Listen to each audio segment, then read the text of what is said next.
We are really excited about this conversation with Ben Wolff from Onera. David, what were some of your favorite things from this episode? Yeah, it was kind of like a super independent type experience episode. The properties that they have are amazing. The thought that goes into it, the idea of Ben talked about being connected to nature. So what I loved about it was this kind of how do you really make sure that the staff is enhancing the stay, not taking away from it. 100%. In a kind of a time where independents have been getting bought up more and more by brands, Ben's going the opposite way and almost doing a super experiential stay where it is almost super independent, smaller staff sizes to have that closer relationship with the guest and, really focusing on not only the experiences, but those experiences that increase the guest experience. I loved it. Enjoy the episode and let us know what you think. All right, enjoy it. Welcome to The Modern Hotelier. Both hosts were honored as top 100 influential people in hospitality. We're bringing you interviews with industry experts, thought leaders, and innovators who are shaping the future of hospitality. Whether you're a seasoned hotel professional or just stepping into the industry, our goal is to provide you with insights, knowledge, and trends that will empower you, the modern hotelier. Are you going to high-tech or commercial strategy conference in Charlotte? Are you looking to create content or amplify your voice while you're there? The Modern Hotelier can help. The Modern Hotelier is the leading source of hospitality industry insights, helping hoteliers navigate today's ever-changing landscape. Our team will be in Charlotte doing live interviews with exhibitors and attendees. We're excited to connect with industry experts and thought leaders of the hospitality space. If you're interested in meeting the Modern Hotelier team, send us a message on LinkedIn or email steve@themodernhotelier.com. Steve, who do we have on the program today? Yeah, David, today we have on Ben Wolff. Ben is the co-founder and developer of Onera, a luxury treehouse resort in Texas Hill Country. His experiential hospitality firm, Oasi, develops and manages a portfolio of landscape resorts, boutique hotels, and luxury retreats. Prior to Onera, Ben grew Blink Hospitality, a short-term rental management company, from 8 to 200 units under management in less than 2 years. Welcome to the show, Ben. Great to be here. Thanks for having me on, guys. All right, so Ben, we're going to go through a couple different areas. We're going to give you lightning round questions, talk about your background, get into your career, and then get into industry topics. Sound good? Love it. Let's do it. All right, what was your first job? First job, camp counselor. What's your favorite city? Right now, it's Austin. What's the best piece of advice you've received? Continuing to hire better people. So, for a while I was hustling and just leveling up the team. So if you could trade places with someone for a day, who would you trade places with? Anthony Edwards. Okay. Give us something that's on your bucket list. Playing golf at Augusta. What's a secret talent you have that most people don't know you have? I was a painter when I was a kid. I haven't done it in a while, but yeah. If you had your own late night talk show, who would your first guest be? I would say Jeff Bezos. I'm kind of fascinated by him right now. Just customer obsession. All right, last one for this round. If you had a time machine and you can go to the future or the past, which way are you going and which year are you going to?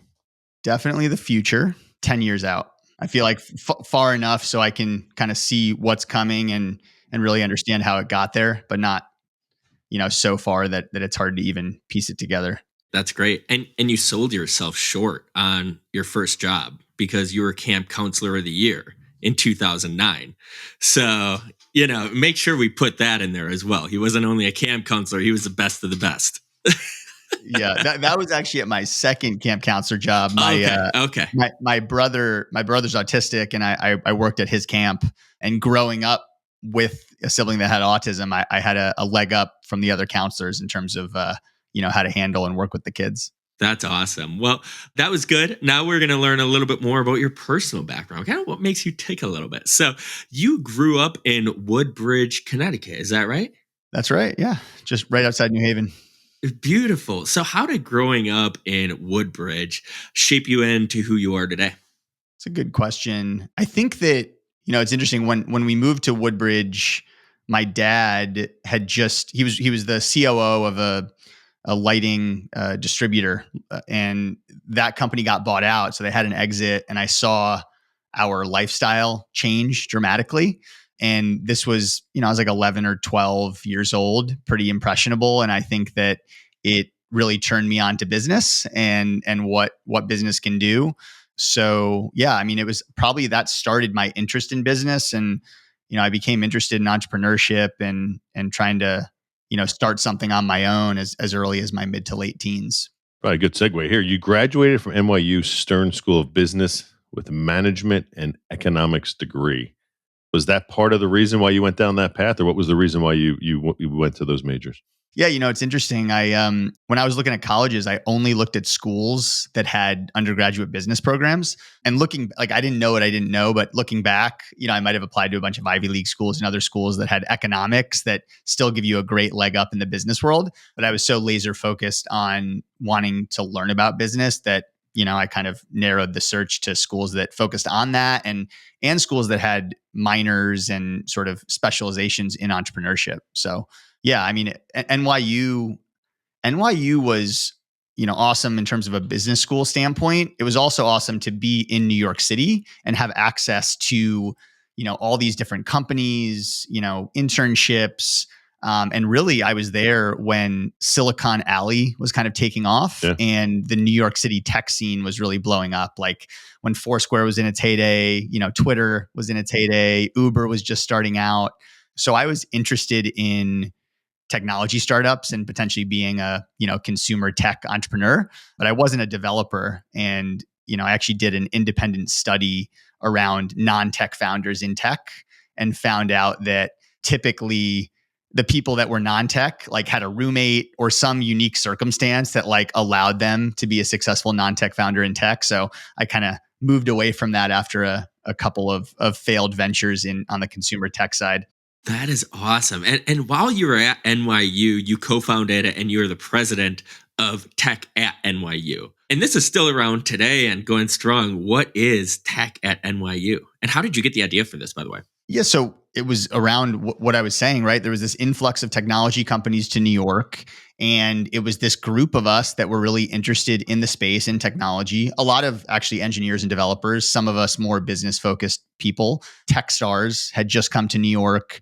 General Assembly was just starting up, and we knew like Matt Breimer and Brad Hargraves and some of the people that were really influential in the space. So we would bring in speakers, help the students get connected to them, help set them up with internships.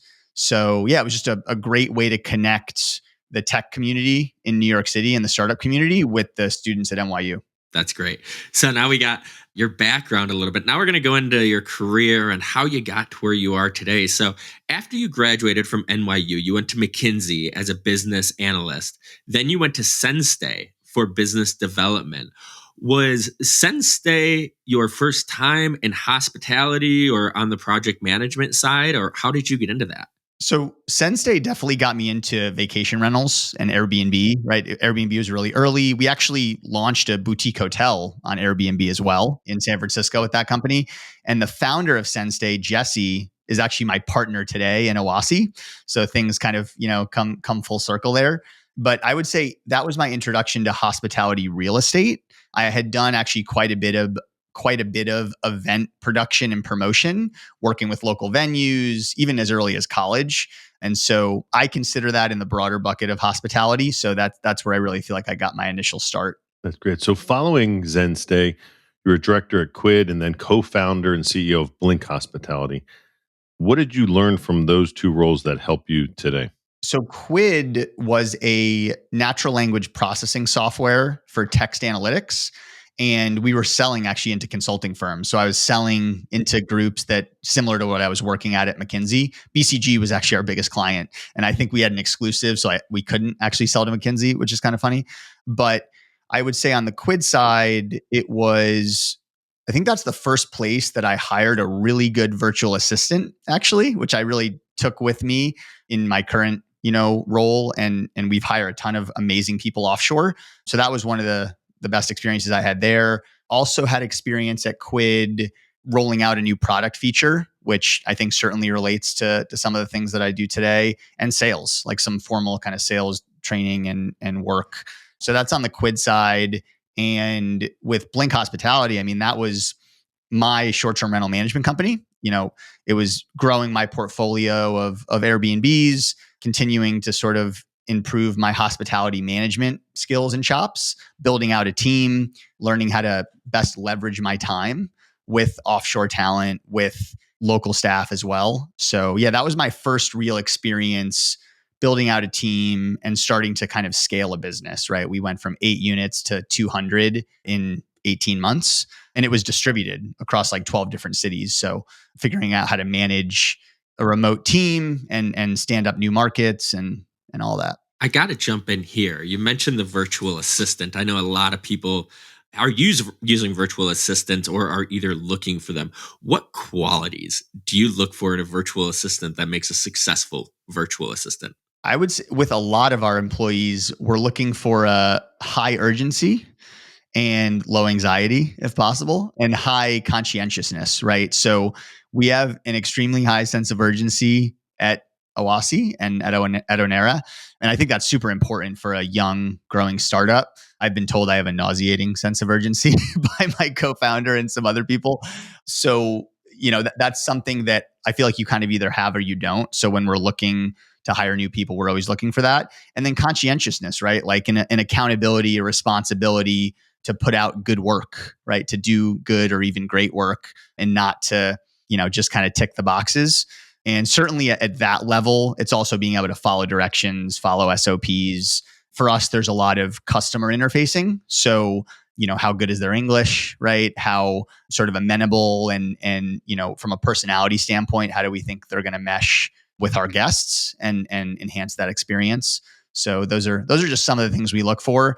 And we have a pretty robust hiring process now. It did not always used to be that way, but we have a numerical reasoning test they do. They do an initial Loom video where they answer a few questions so we can see if they can follow directions and how their English is. And then there's a series of about 3 interviews before we make the decision to hire. And even after all of that, sometimes we get it wrong. And we actually had somebody that interviewed amazing. We thought she was going to be, management material, so great. And we ended up having to let her go on her first day just because came in and it was very clear that it was like she was more me focused than team focused, and a lot of the things she said in the initial interview drastically changed on day one. So I've learned that over my years: hire slow, fire fast, rip the Band-Aid off. But yeah, that applies at every level, guest comms up to senior leadership. So in 2020 you became managing partner of Onera Capital and then co-founder of Onera. What made you interested in the first place in just the alternative lodging concept? A lot of people get drawn into more boutique hotels and traditional lodging. What drew you into the alternative lodging? I would say it was really 3 factors. So, one was COVID. So COVID hit and our urban STR business really took a beating. And the things that were, continuing to sort of accelerate in terms of growth was this alternative hospitality, outdoor hospitality. But there was already a trend of that before COVID. And Jesse, who I mentioned before, who founded Senstay, after Senstay, he actually bought this compound out in Joshua Tree.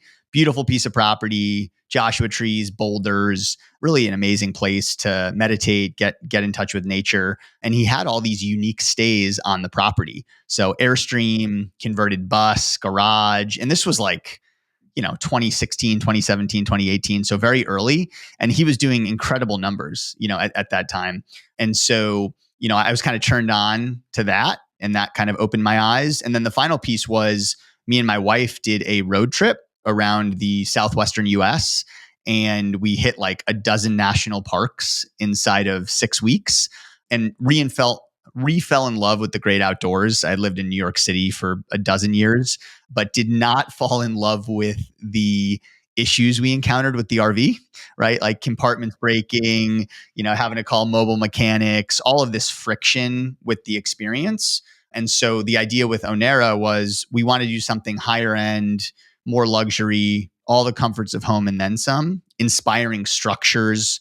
And it felt like there was a gap in the market right? There was all this mid-tier product, auto camp, under canvas, getaway, even like a value offering, and nothing in this kind of higher end, more inspiring, more amenities and comforts of home. So that's where we wanted to go with Onera. That's awesome. And the guest experience there we'll get into, but it just looks incredible. But then 2 years ago, you co-founded, is it Oasi? Oasi, correct. Oasi, yes.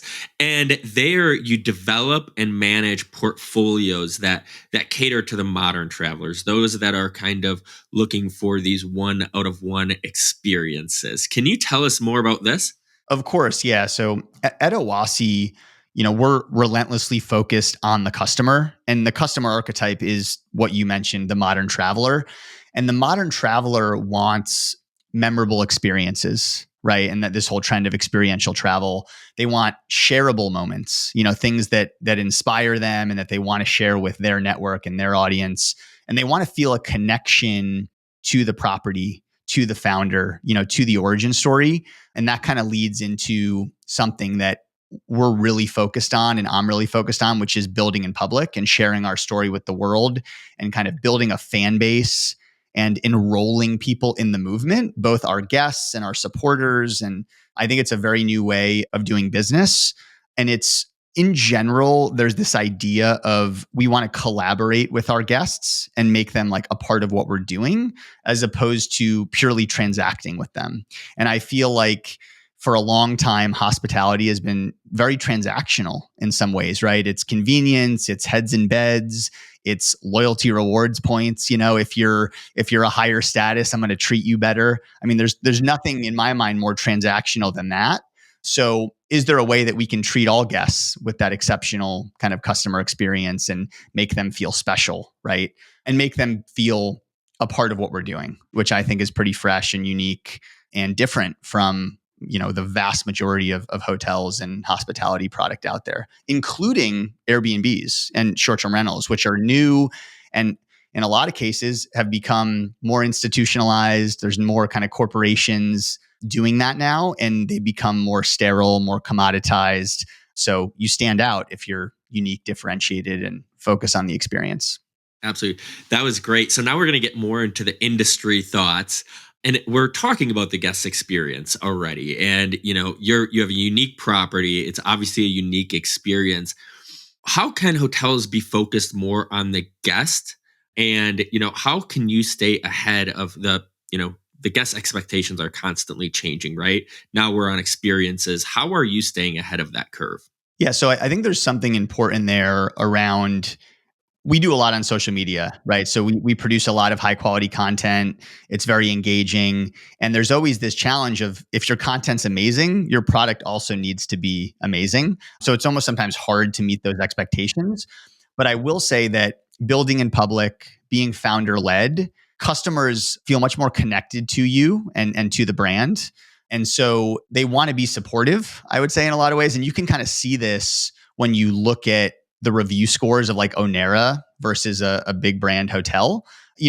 Their operation may be tighter than ours, but we have a higher score because there's a sense of connection that the guest feels to us.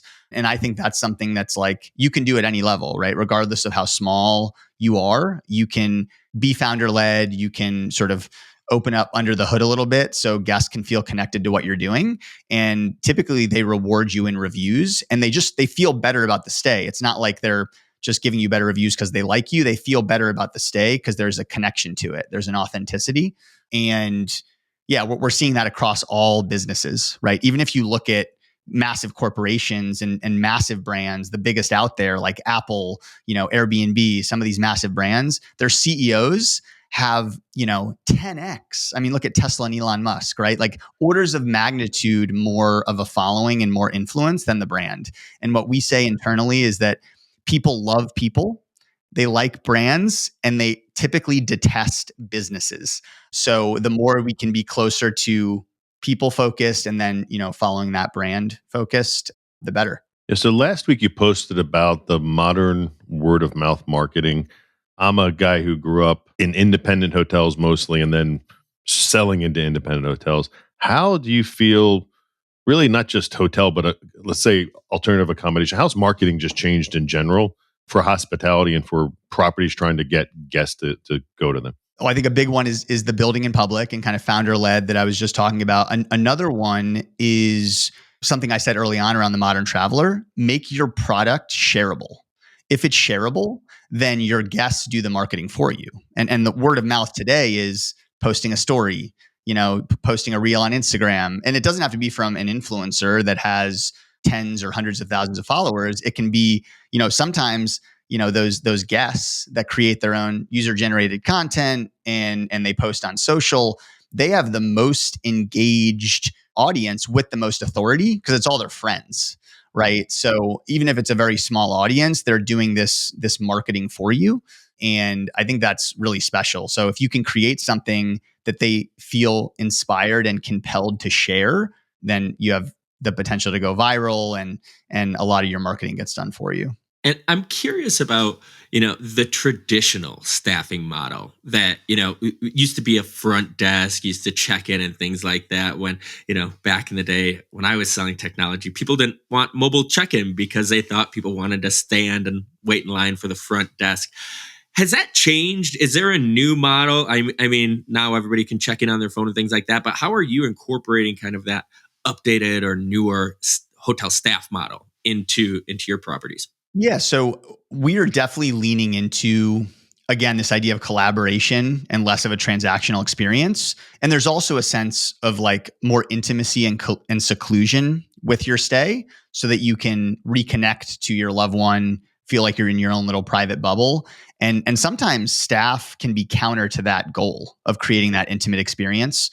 So we still definitely need staff. And we've actually changed some views on this. And this goes back to hiring better people. We've, in some cases, close to doubled our target salaries for our on-site staff because we have fewer of them. We need the people that we do have to be absolutely exceptional. And we also have staff housing on site so that we can pull from a broader pool. And so there's even more of a connection to the property and a pride in having the best environment and product that we can. So those are some of the things we do on the staffing side. But, let me ask you guys, like, do you like the front desk experience, right? Is that something that you enjoy?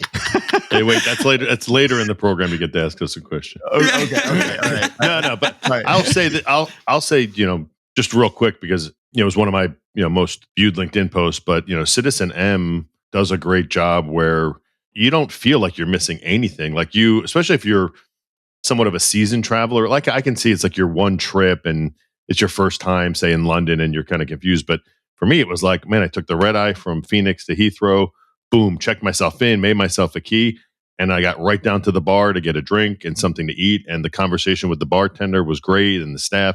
I didn't need the person to ask me if I was checking in or ask me, how your have trip I been to was. London? Yeah, well, that's my favorite thing. The favorite. It's like a comedy sketch when you walk up to the front desk and you've got your bags and it's 9:00 at night. And they're like, "Are you checking in?" And it's like, "No, I'm just like taking a lap around my neighborhood with my bags to build up, my biceps." So anyway, so that's my answer. Yeah, and then Steve, what about you?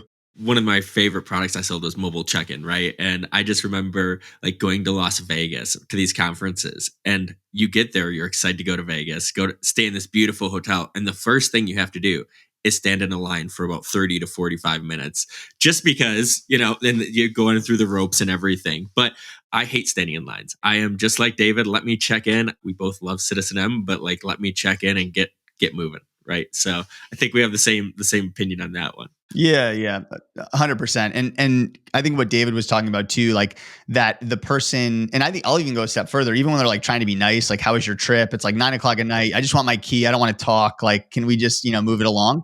So, we're trying to remove any of that, where actually staffing can kind of take away from the experience.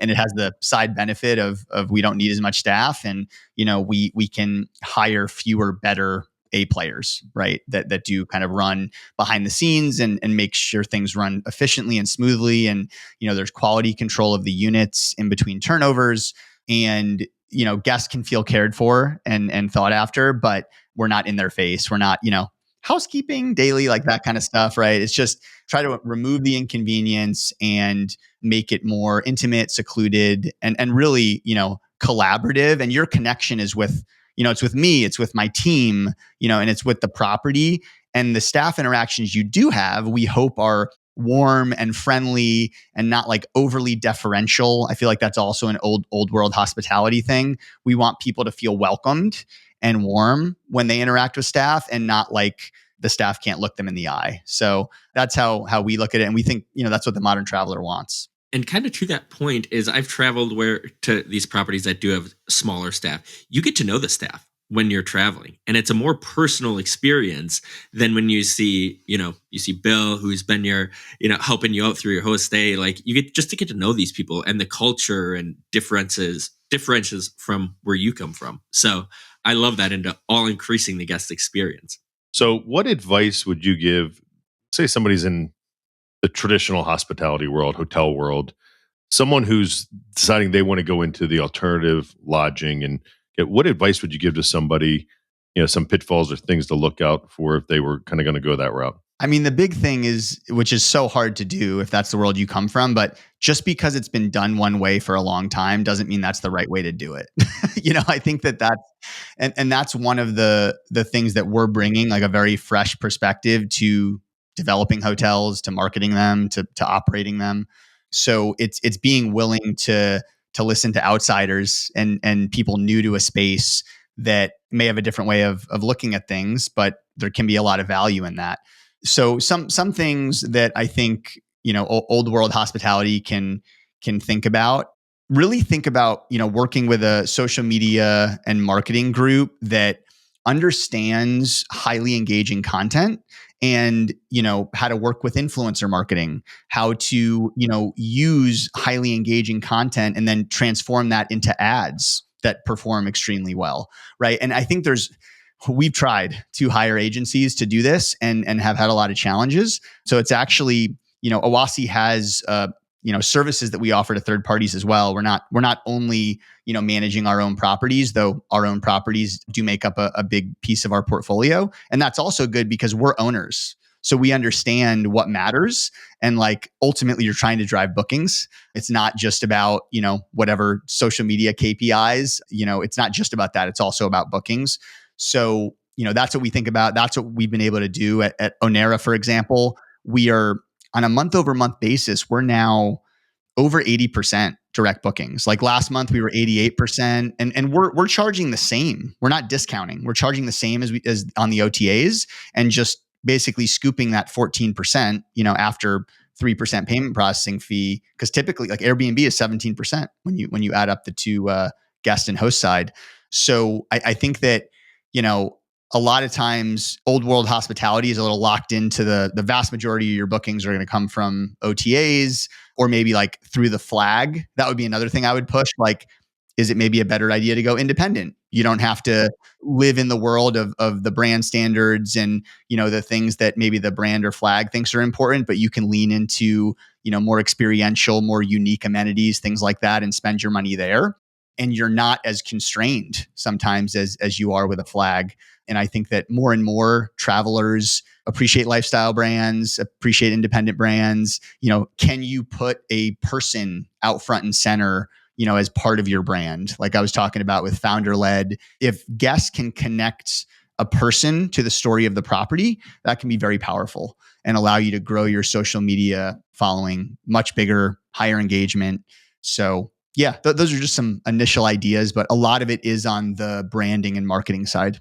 You're obviously a pretty forward-thinking person. You and your partner have come up with these pretty new age concepts.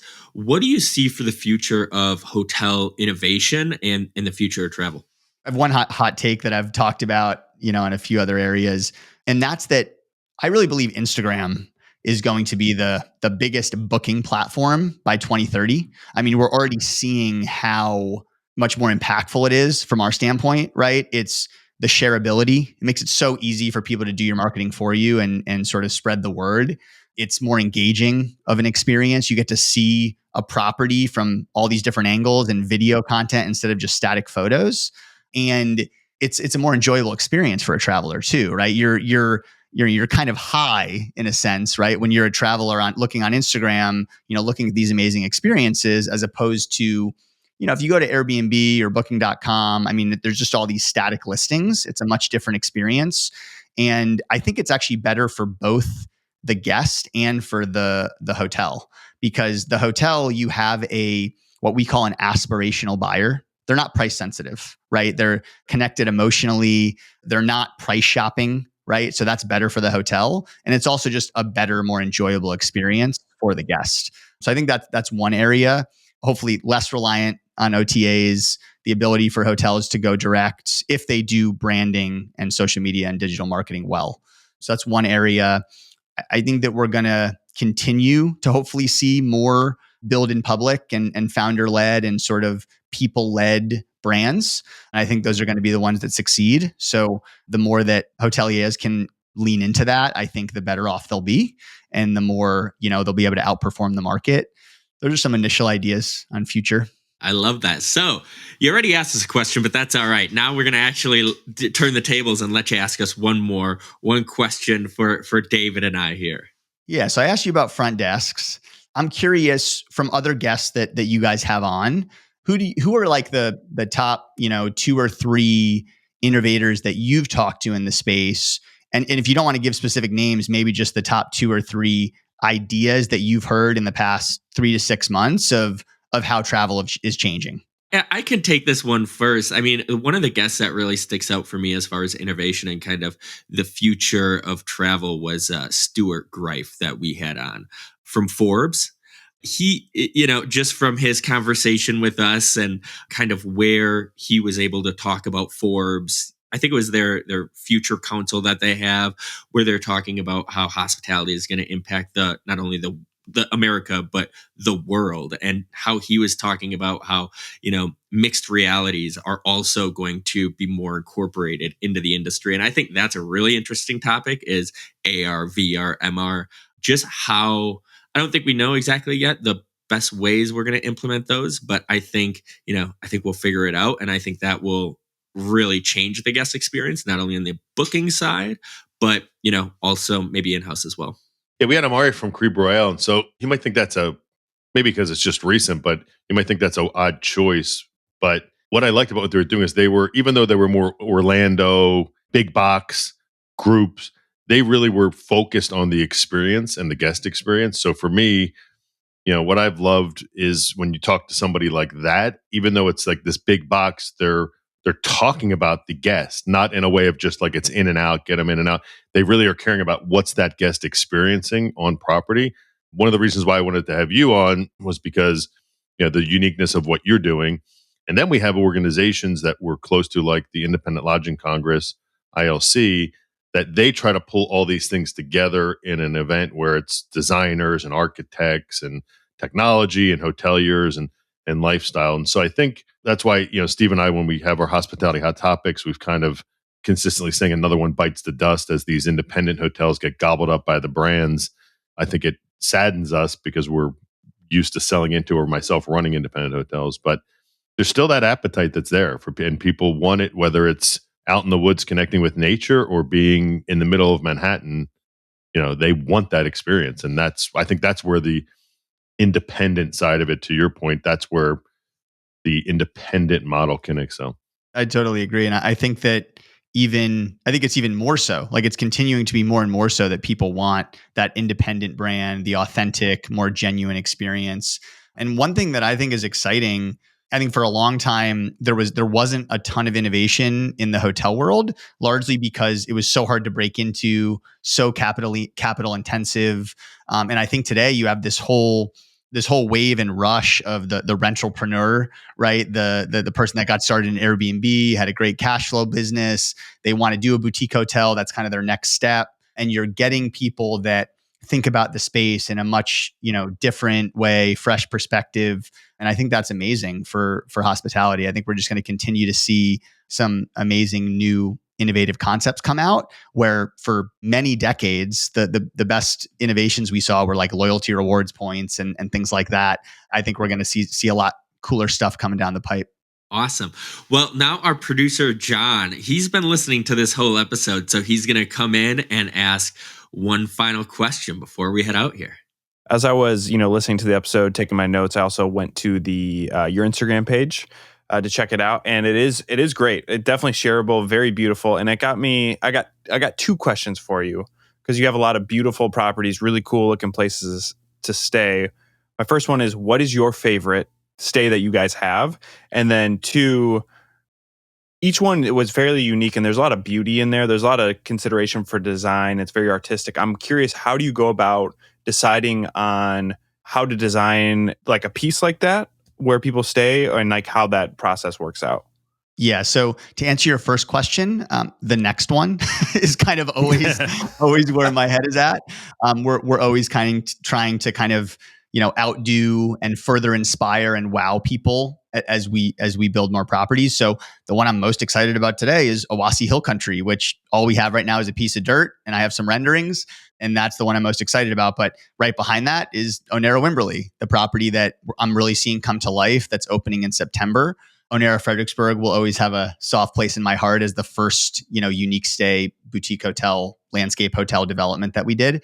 But yeah, for me, it's always kind of what can we do next? How can we kind of push the envelope? And then on the design front, it's definitely a collaborative process. We've worked with a number of architects, a number of interior designers. I have an amazing GC that I consider a partner, and he really helps with the value engineering, like how do we actually do some of these crazy ideas that I come up with or the architects or designers come up with. But today, and most recently, and for Oasi, I do a lot of the concepting myself. I'll sketch, or kind of getting back to my my childhood roots of art that I haven't done in a while. So I'll sketch things, or I'll use AI image generators to then work with a offshore rendering team that can help kind of change things, dial them back. Usually the problem with AI is it goes just a little bit too far. So it's like, hey, I give AI generator something. It's like, we got to dial this back a couple levels. But yeah, that's how we're doing things now. And that gets us our initial concept, marketing materials. We're raising money right now for Oasi Hill Country, our next project. And we have more than enough just from my initial concept and working with rendering folks to sell it. Well, that does it for another episode of the Modern Hotelier. Ben, this is where we let you plug away how people can find you and find out more about your company. So, floor's yours. Yeah, you can find me on LinkedIn, Ben Wolff, 2 Fs, or Twitter, X. I am at Unique Stays Guy on there. So there's probably two best places to reach out to me. Our main company website is stayoasi, OASI.com. And you can see the various properties that we manage and also check out our investment opportunities there. That does it for another episode of the Modern Hotelier. So whether you're listening or watching, we appreciate you, and we will be with you again soon. Thank you so much. Thanks, Ben. Thank you. Are you going to High Tech or Commercial Strategy Conference in Charlotte? Are you looking to create content or amplify your voice while you're there? The Modern Hotelier can help. The Modern Hotelier is the leading source of hospitality industry insights, helping hoteliers navigate today's ever-changing landscape. Our team will be in Charlotte doing live interviews with exhibitors and attendees. We're excited to connect with industry experts and thought leaders of the hospitality space. If you're interested in meeting the Modern Hotelier team, send us a message on LinkedIn or email steve@themodernhotelier.com. You made it to the end of the Modern Hotelier. Thanks for listening. The Modern Hotelier is produced by Make More Media. Make sure to like and subscribe if you're listening on YouTube, or subscribe wherever you get your podcast. If you know a guest or sponsor that would be a good fit, feel free to email us at hello@themodernhotelier.com. If you'd like to get some Modern Hotelier merch, click the merch button on modernhotelier.com or click the link below. Thanks and have a great day.